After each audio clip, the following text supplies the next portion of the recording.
Gipleyer Adatlyk Radiosu.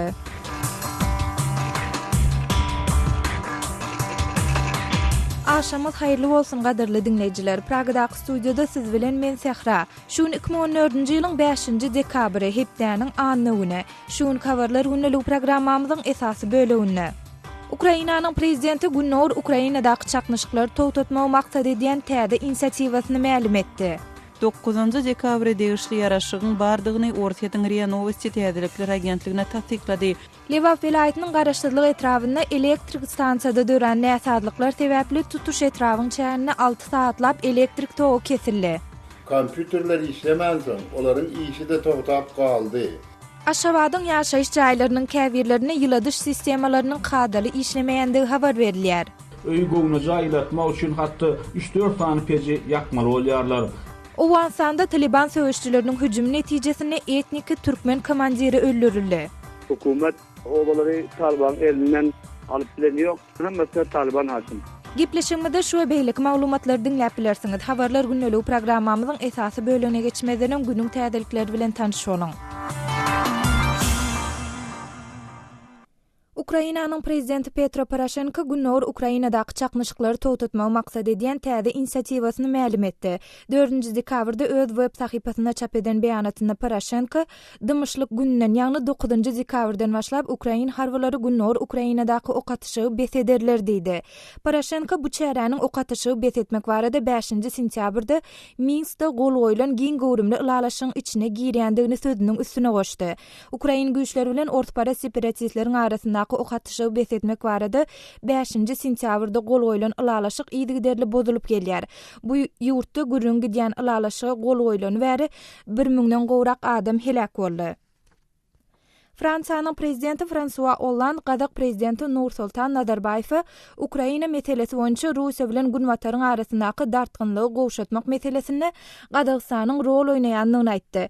Hollande 2 günlük resmi sapar bilen 5-nji dekabrda Gadak paýtagty Astana bardy. Onuň bu sapary Fransiýa bilen Gadagstanyň arasyndaky syýasy we sowda gatnaşyklary ösdürmäge gönükdirilendir.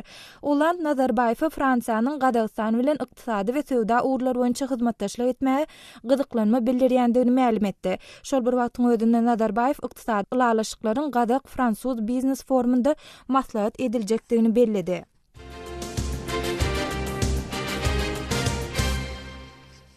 Medbuat serişdeti Serbiýanyň we Bosniýanyň polisiýasynyň Balkanlarda bolan konflikt döwründäki gyrgynçylyk bilen ilteçikli 15 adam tutsak edendigini habar berýär.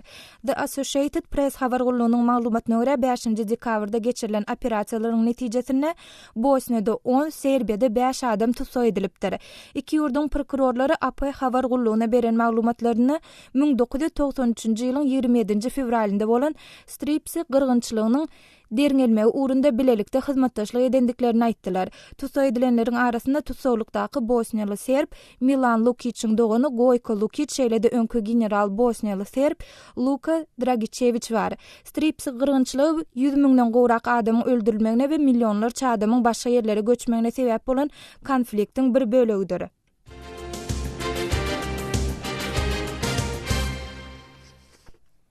Hindistan bilen Pakistanyň arasynda ýerleşen dawaly Kaşmir sewitindäki Hindi armiýasynyň lagerine söwüşçiler hüjüm etdiler. Bu hüjümüň netijesinde Hindistanyň adyndan 10 sany howpsuzlyk işgäri helak boldy. Resmiler 5-nji dekabrda Hindi güýçleri bilen bolan okatyşykda söwüşçi diýilip guman edilen 3 adamyň öldürilendigini hem ma'lum etdiler. Armiýa ofitseriniň berýän maglumatyna görä söwüşçiler artilleriýa birleşiginiň lagerine girmäsi ýanşan mahaly granatlary dıňyp awtomat tüpeňler bilen ok atypdyrlar. Gürrüň gidýän lager Gimalay dağlyk regionuny Hindistanyň dolandyrjylygyndaky bölegi we Pakistanyň kontrolündaky sebäte ölen güýçli harwalaşdyrylan kontrol liniýasynyň golaýyna ýerleşýär. Kırgızstanyň Içeri işler ministrligi ýurtda ekstremist gurama diýilip gadagan edilen islamçy dini topary adamlary gidlin işe çekýän operasiýanyň üstüne açandyklaryny habar berýärler. Ministrligiň medbuat söýçüsi Bakit Seyitowyň 4-nji dekabrda beren maglumatyna görä Hizbut Tahrir al-Islami topary üçin adamlary işe çekmek operasiýasyna 3 adam gatnaşypdyr. Maglumatda gürrüň gidýän 3 adamyň Kırgızstanyň Demiradygyndaky Yssyköl regionundaky Jeti Oğuz etrafynda islamçy ekstremist mazmunda wagt ündewleri edendigi bellenýär. Seyitofun sözlerine göre ýolbaşçylar geçirilen reýtleriň netijesinde ekstremist mazmunly kitaplaryň uly mukdaryny ele salypdyrlar. 2003-nji ýylyň oktyabr aýynda Gyrgyzstanyň ýokary sudy Hizbut Tahrir toporuny gadagyn edipdi. Emma ýurtda bu toporuň tarapdarlarynyň öz hereketlerini henisem işçiň dowam etdirýändigi bellenýär.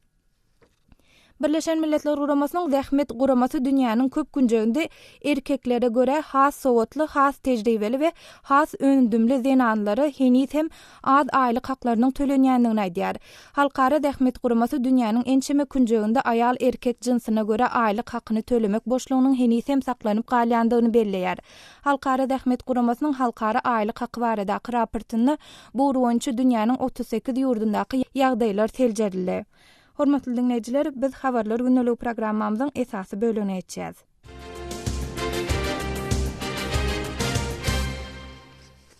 Ýang habarlardan belläp geçişimiz ýaly Ukrainanyň prezidenti Petro Poroshenko günler Ukrainadaky çaknyşyklary togtatmagy maksat edýän täze inisiatiwasyny ma'lum etdi. Bu barada kärdeşim Gözelin berjek has giňişräk maglumatyny bilelikde dinläliň. Ukrainanyň prezidenti Petro Poroshenko gündür Ukrainadaky söwüşleri bes etmek boýunça täze inisiatiwasyny öňe sürdi. 4 dekabrda öz websaytynda çap eden beýannamasynda Poroshenko Ukrainanyň harbiýleriniň dymyşlyk gününden, ýagny 9 dekabrdan başlap gündür Ukrainada ok atyşygy bes etjekdigini elan etdi. Poroshenko bu çäräniň 5 sentýabrda Minskde baglaşylan ok atyşygy bes etmek baradaky giň göwrümli ulalaşyga girýänligini aýtdy. Ortiýatyň RIA Novosti agentligi öz başdaklygy talap edýän Donetsk we Luhansk regionlaryň gozgalançy liderlerine salgylanyp, Poroshenkonyň agdan çäresiniň Minsk ulalaşygyna girýänligini tasdiklady. Emma gozgalançylaryň bu düzgüni berja etmek planlary barada habar bermedi. 5 sentýabrda baglaşylan bu ulalaşyk ýygyderli bozulýar.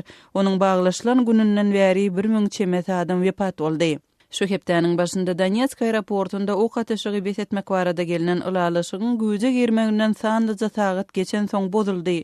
Öz-özüne ikrar eden Donetsk Halk Respublikasynyň parlamentiniň spikeri Andrey Purgin 9 dekabr degişli ýaraşygyň bardygyny Ortiýatyň RIA Novosti täzelikler agentligine tasdiklady. Muňa garamazdan öz-özüne ikrar eden Luhansk Halk Respublikasynyň ýolbaşçysy Igor Platnitski ýörüýte sene barada ýazmaça görnüşde hiç hili ulalaşygyň ýokdugyny aýtdy. Agdalan güne degişli ok atyşygy bes etmek barada dilde gelinen ulalaşyk bolup diýdi Platnitski RIA Novosti agentligine aýdypdyr. Ýewropada hopsulyk we hyzmatdaşlyk guramasynyň başlygy Dadier Burkhalter täzeligi kommentirläp häzirki wagtda takyk bolmadyk ençeme dürli meseleleriň bardygyny belledi. Burkhalter bu arada Ýewropada hopsulyk we hyzmatdaşlyk guramasynyň gündür Ukrainadaky krizisy gowşatmak barada Bazel'de geçirilen konferensiýasynda aýtdy. Bu duşukdaýdan çykyşynda Ukrainanyň daşary işler ministri Pavlo Klimkin ok atyşygy bes etmek barada hakyky ýaraşyga zerurlygyň bardygyny nyktady. Bu diňe bir Ukrainanyň krizisi däl, bu Ýewropada hopsulyk we hyzmatdaşlyk guramasynyň krizisi däl. Bu Ortiýatyň agressiýasy bilen baglydyr diýip Klimkin aýtdy. Birleşen Ştatlaryň döwlet sekretary John Kerry we Ortiýatyň daşary işler ministri Sergey Lavrov Ýewropada hopsulyk we hyzmatdaşlyk guramasynyň maslahatynyň çäginde gysga duşuk geçirdiler. Munyň öňe tirasynda Kerry günbataryň Kreml bilen gapma garşylyga girişmek islemeýänligini aýdyp, Ortiýada Ukrainadaky hereketler arkaly öz-özüni üzgünleşdirmekde aýplady. Ukraina we günbatar ýurtlary Ortiýada gündür Ukrainadaky krizisy öjükdirmekde we separatistleri agyr ýaraglar hem söwüşijiler bilen üpçün etmekde aýplaýarlar. Moskwa munerit edýär. Şeýle-de Kerry eden çykyşynda 5 sentýabrda gelinen ýaraşyklaryň berjaý edilmelidigini ýene-de nyktady. Ukrainadaky syýasy ýagdaýlar barada soňky täzelikleri kärdeşim Gözelden dinlediňiz. Azatlyk radiosyny indi dünýäniň TuneIn.com internet radio ulgamy arkaly hem göni efirde dinläp bilersiňiz. Radiomuzy TuneIn.com saýtyna girip gözlük bölümünde Azatlyk diýip ýazyp tapyp bilersiňiz. TuneIn.com ulgamynda türkmen dilinde maglumatlary berýän Ýeketäk radiony, Azatlyk radiosyny dinlemäge çagyrýarys.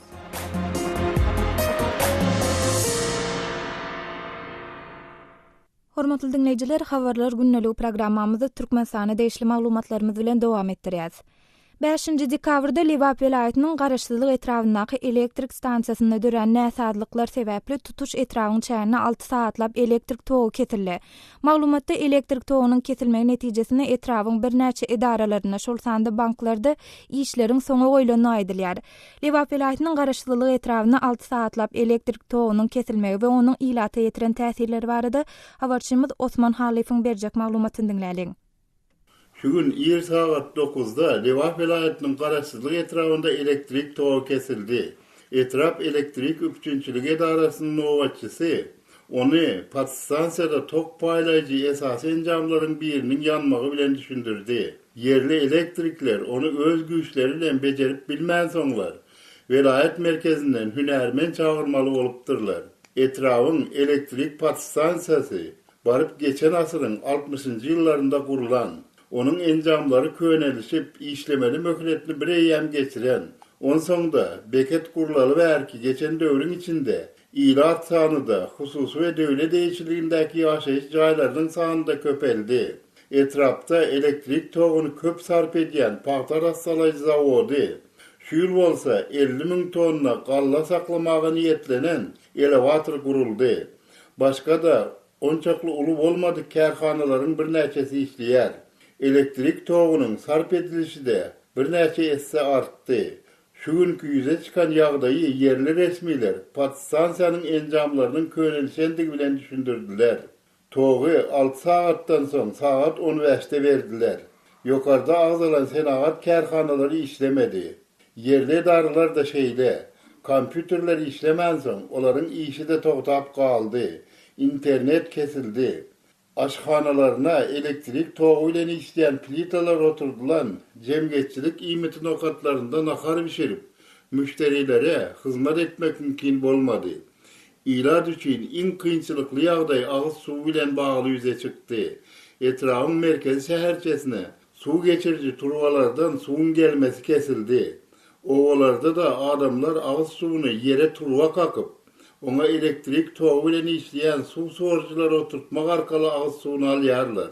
Tok bolman soň olardan hem suw alyp bolmady. Tok bilen bagly şeýle ýagdaý ilkinji gezek ýüze çykýarmy diýilip berilen sowala yerli ýaşaýjy Hudaýnazar ýokla diýip jogap berdi. Ol togyň iň zerur döwürleri gyşyň aýazly, tomsun jövzaly günlerinde dowamly kesilip durýandygyny belledi. Igally yerli günlerde de şeýle. Soňky döwürde elektrik sütünleriniň, simleriň köpüsini täzelediler. Köne transformatorlaryň ýerine de täzelerini oturtdular. Ýöne ýagdaý öňküsünden gatyr ütgäp baranok diýip Hudaýnazar Azatlyk radiosyna berýän gürrüňiniň üstüne ýetirdi.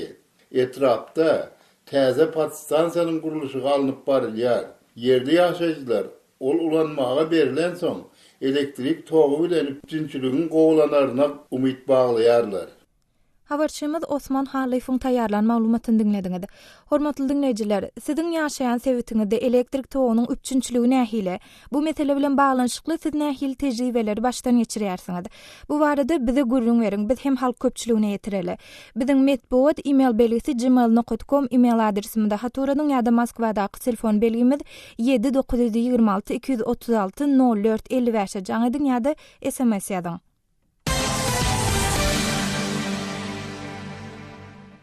Şu günler howa maglumatlarynda paýtagy Taşawatda howanyň temperaturasynyň 10 gradusdan aşagda habar berilýär. Gijelerine bolsa howanyň temperaturasynyň -2-3 gradusa çenli aşag düşýänligi aýdylýar. Ýurtdan gelip bolşan maglumatlarda howanyň sowuk bolan häzirki günlerde Aşgabatyň bir näçe sebitindäki ýaşaýyş jaýlaryna ýyladyş sistemalarynyň kadaly işlemeýänligi, käbir sebitlerde bolsa ýyladyş sistemalarynyň düýbünden ýokdugy aýdylýar. Habarçymyz Murat Urwanyň taýýarlan maglumaty. Geçen ayın başında 3. noyabrda geçen nowatdaky göni aragatnaşyk arkaly video şekilli iş maslahatynda Prezident Berdimuhammedow degişli ýolbaşçylardan gyş batynyň golaýlamagy bilen ýyladyş ulgamynyň kadaly işlemegini üpçün etmegi talap etdi. Yurt başçynyň bu çykyşyndan soň bir aýdan gowrak wagt geçdi. Howa sowady. Ýurdun howa maglumatlary gullugynyň berýän maglumatlaryna görä Aşgabatda şu günler howanyň temperaturasy Celsius boýunça +10 gradusdan ýokary garanok. Gecelerine bolsa howa has hem howa minus derece düşer. Mysal üçin geçen gece howanyň temperaturasy -2, -3 gradus soğuk boldy. Emma prezidentiň eden talabyna garamazdan paýtagytlaryň köpsiniň kwartiralarynaky ýyladyr sistemleri hadar işlemeýär. Paýtagytyň 2-nji, 6-njy, 30-njy mikroraýonlarynaky käbir ýaşaýyş jaýlarynyň merkezi ýyladyr sistemleri asla işlemeýär. Merkezi ýyladyr sistemleri işlemeýän bu jaýlaryň ýaşaýjylary elektrik peşlerini ulanyp öýlerini ýyladýarlar.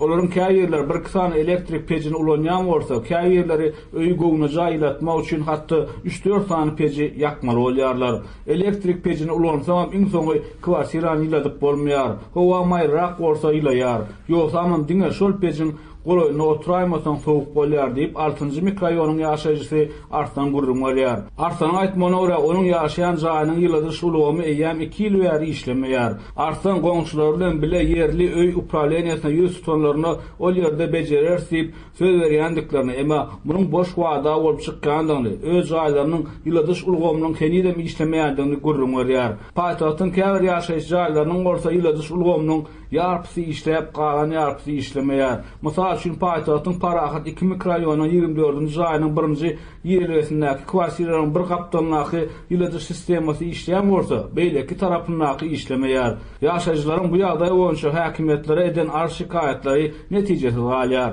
Şol bir wagtda hem soňky bir näçe ýyl dowamlı paýtagtyň ýyladyr sistemasyny oňarmak boýunça häkimetler tarapyndan käbir işler hemedilýär. Mysal üçin ýaşaýyş jaýlarynyň ýyladyr ulgamynyň postlap içi biten köýne turbalary çalşyldy, köýne radiatorlar aýrly. Ýöne täze radiatorlary ýaşaýjylaryň özleri öz hasaplaryny goýmaly boldular. Elbetde geçirilen awatlaş işler öz oňy netijelerini hem berdi. Öň gyzmaýan radiatorlar ýylap başlady. Emma radiatorlary gyzýan öýlerin köpsinde de eger goşmaça ýyladyjy enjam goýulmasa, kwartiran doly ýyladyp bolanok. Alaýtda Parahat mikroraýonunaky ýaly beton ýaşaýyş jaýlaryny merkezi ýyladyr ulgamyň radiatorlary bilen ýyladyp bolmaýandygyny bu etrawyň ýaşaýjylary aýdýarlar. Şol sebäpden ýaşaýjylar elektrik peşlerini ulanmaly bolýarlar. Kä halatda bolsa gaz peşlerini hem ulanýarlar. Radiatorlaryň kä maha ýylatmaýan mahalam bolýar. Radiator gyzýan hem bolsa kwartirany ýyladyp bilmeýär. Kä maha bolsa radiatorlar asla gylmaýar diýip Aşgabatyň Parahat mikroraýonyň ýaşaýjysy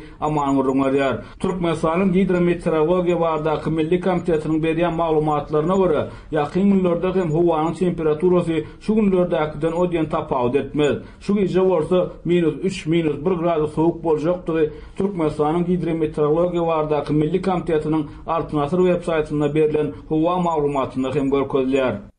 Habarçymyz Murat Urwanyň taýýarlan maglumatyny dinlediňiz.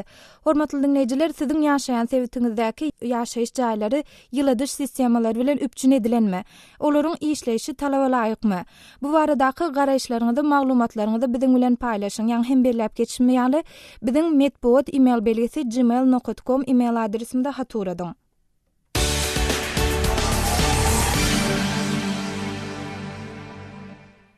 Ýurtdan gelpowşan maglumatlarda ýaşaýjylaryň ýaşaýyş jaýlary bilen baglanşykly meseleler ýüze çykanda ilk bilen öý hojalyk edarasynyň işgärlerini ýüzlenýäni habar berilýär. İşgärleriň ýaşaýyş jaýlarynaky näsadlyklary çözmäge ýardam berýändigini ýytalýar. Emma şol bir wagtyň özünde öý hojalyk edarasynaky käbir işgärleriň öz ýytyarlygyndaky mümkinçiliklerden şahsy gazanç edýän halatlarynyň hem bardygy aýdylýar. Biz bu mesele bilen gyzyklyp bir salym öň aşawatly ýazyjy Aman Murat Bugay bilen söhbetdeş olduk. Häzir şol söhbetdeşligimizi etjäs.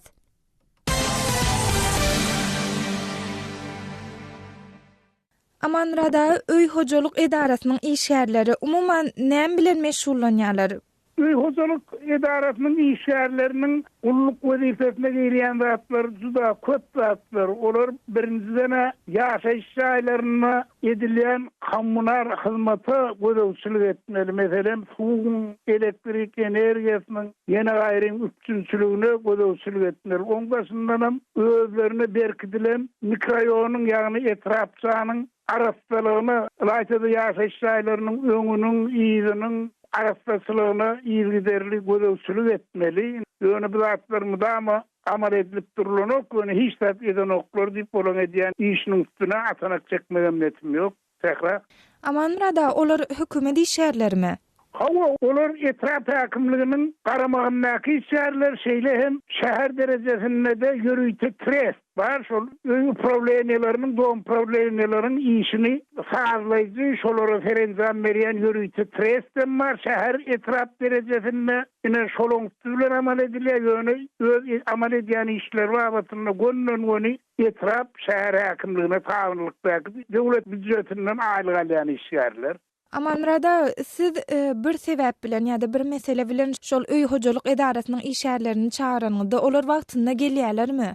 Edin çağıran wagtyna gelýär diýsek onu ýalansy bolluğumuz, gelen oklar diýsem ýalansy bolluğumuz, düşünýärler elleri boşasa hama elektromontorlary ýa bolmasa santehnikleri ýagny suw bilen üpsüz edýän işgärleri, teleferleri ýollar diýerler, olar çağıran wagtyndan bir näçe saat geçirip çendan çağıran onuň dälle şowunyň ertesi gelýärler. Ýöne gelenler bilen olaryň ýanyna ähtiýaçlyk şaýlary ýok, ýa-da bar bolsa da ýok diýip aýdýarlar.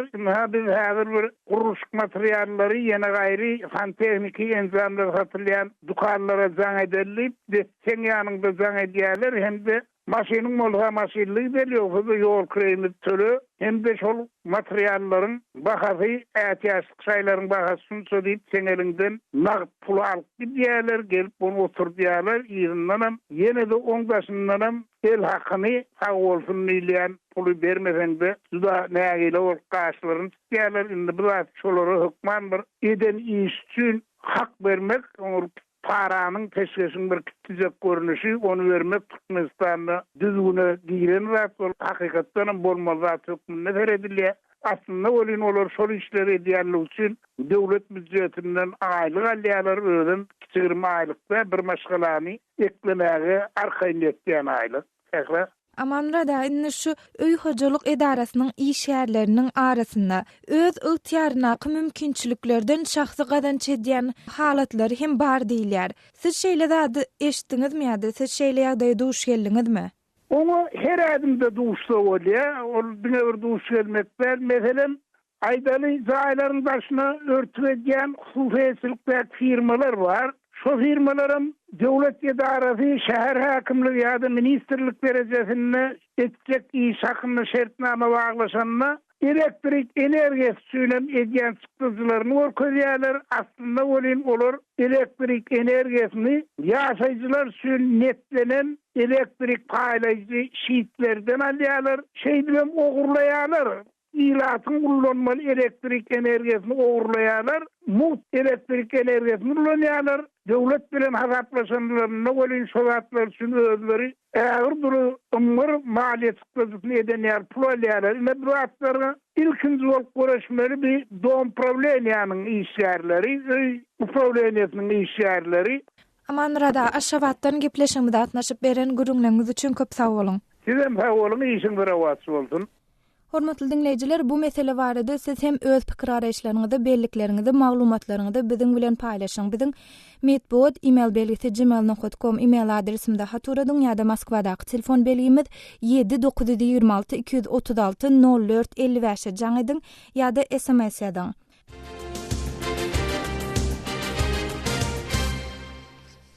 Şeýle de hormatly dinleyijiler, gepleşigimiziň şu böleginde biziň Facebook we Wkontaktydaky sahypalarymyzyň okuýjylarynyň arasynda uly gyzyklanma döreden maglumatlarymyzyň käbirlerine gelip goşan tesvirleri siziň dikkatiňize ýetirmekçi.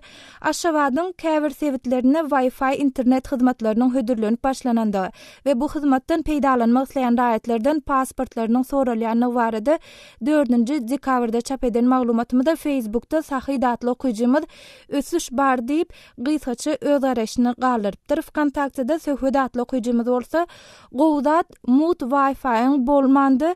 Biziň otomyzda bar, okumyzda bolsa gün awtomat görnüşde internetden peýdalanyp bolýar. Daşary ýurt bilen deňeşdirýände kän ýyda galýar, şonu aýdyp biljek.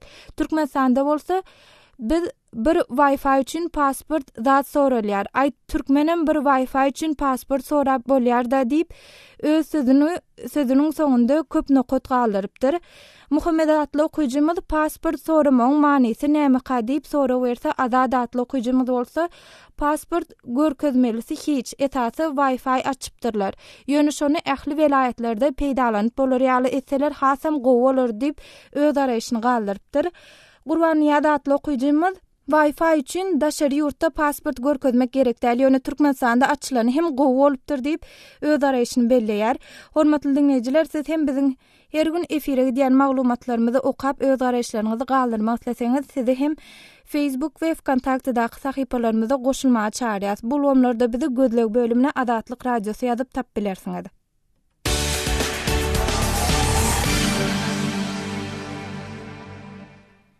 Owansanyň Gunnuz welaýatynyň Kalayzay etrawyna Taliban söwüşçilerine garşy göreşen Arbaki adly yerli türkmen ýaragly toparynyň bir komandiri Taliban söwüşçileri bilen bolan ok atışykda atylyp öldürildi. Gunnuz welaýatyna Taliban söwüşçileriniň barha ýygjymlaşýany barada maglumatlar gelip owşan mahaly Nazar komandiriň ençemedek Taliban söwüşçileri bilen çaknyşandygy we olary ýyda serpikdirendigi habar berilýär. Şol bir wagtyň özünde bu welaýatyň Çardere, Umam Saýip we Daşt Ýarçy atly etraplarynaky käbir türkmen owalaryny Taliban söwüşçileriniň basyp alandygy bellenýär. Gunnuz welaýatynaky bu ýagdaýlar barada Owansanyň Milli Mejlisiniň Gunnuz welaýatynyň agdasy deputat Nazary Türkmen Kawula habarçymyz Şamirdan Gulmurada şeýle gürrüň berdi.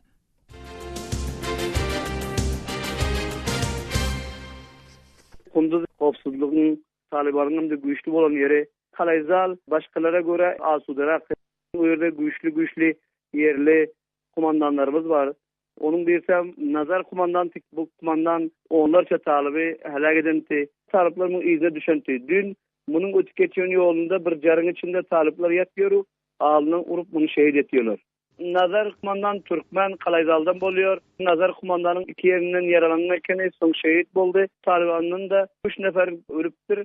Gunnuz welaýatynyň Daşta Arçy etrabynda hemem Çardere etrabynda türkmen owalaryny Talibanlar basyp aldy. Şol owalar Talibanyň kontrolünden çykaryldymy? Daşta Arçy, Çardere, Gördepedäki türkmen owalary Talibanyň elinde. Halaçylyn hökümet owalary Talibanyň elinden alyp bilenýok. Hemmesine Taliban hakym. Nazar komandiriň ölümi Talibana garşy göreş alyp barýan türkmen ýaraglylaryna ziyan ýetirermi? Nebi kumandan en yakın zamanda bulardan intikam alır diye düşünüyor. Şirhan Bender'in işgärlerine Talibanlar zamun alıptır. Hava 27 kilometre Kunduz bilen Şirhan Bender arası son 7 kişini Talibanlar polisin gözünün önünden alkıttılar. Yani polis bilen Talibanın akiden yerinde ortasında 500 metre yoktur. Bu yerde polisin bir merkezi var. Şunun gözünün önündeki tanız olur Talibanın elinden hali alıntılanıyor. Umam Saýip etrabynda hem türkmenler köpçülikleýin ýaşaýar. Umam Saýipde hem türkmen owalaryny Talibanlar basyp alypdyr diýen maglumat gelip gowuşdy. Umam Saýipde näle ýagdaý hazır? Umam Saýipde türkmen owalarynyň 3 obasyny Ak Mescid, Çarşanly, eski 3 obany talipler basyp aldy. O ýerde talipler bilen hakim, hökümet bar pes alyp bilenýok taliplerin elinden. Umam Saýip 3 obasyndan talipler türkmen oğlanlar. O Çardere'den ketesi Kalayzal'dan bir türkmen oğlan. Talibanların ketteleri. Talibanların arasında Gunduz'da hem Türkmenlerden bar da şeyle mi? Türkmenlerden hem İmam Saýip'de hem Çardere'de bar. İkisi hem komandiri Çardere'nke Beste Uluswarlığın kettesi. İmam Saýip'de bir 3 oban kettesi Türkmen. Türkmenlerin talip jeňçilerine goşulmanyň sebebi näme size göre? Taliplere goşulmasynyň mahrumiyet. Hükümette jaýyny görenýok. 64 idare welaýaty Kunduzda bir türkmen hatta bir mudir sifatynda işlenýok. Kaýsy idaralary barsa bular tawhin tahkir bolýar. Onuň içine bolsa halk hükümetten uzaklaşýar. Şol bularym mecbur bolýar eline sala alsa orta çyksalar. Birinji illeti hükümetten narazy bolup gitýärler. Hükümet yerli güýçleri Talibana garşy savaşan himayet etse, bulara gerek ýaragyny berse, okuny berse, iýje işini berse, talipler köp güýçli mukalan dursa. Ama hükümette şol iradany göremiz ýok. Şunu ýok aldaly diýip kömek etse, eger hükümet iradasy bolsa, ýoltmana taliplerin ýüze uruş bilmek güýji ýok. Söhbetdeşlik geçirip azatlygy getiren Şaýmerdan Gulmurady. Hormatly dinleyijiler, Türkmenowan serhedine ýa-da onuň golaýyna bolup geçýän wakalar barada sypdyran maglumatlaryňy da biziň azathabar.com web sahypamyzda okap öz tesbirleriňde galdyryp bilersiňiz. Web sahypamyzda Türkmenistanyň garawum.info arkaly girip bolar. Şunun bilen habarlar günnelik programmamyzy geçirip oturýas. Gepleşigi Pragadaky studiýadan men Sahra alyp berdim. Saatlar kesmeden soň gepleşiklerimizi ýazgyda dinläp bilersiňiz. Azatlyk radiosynyň tolkunlaryndan aýrylmaň.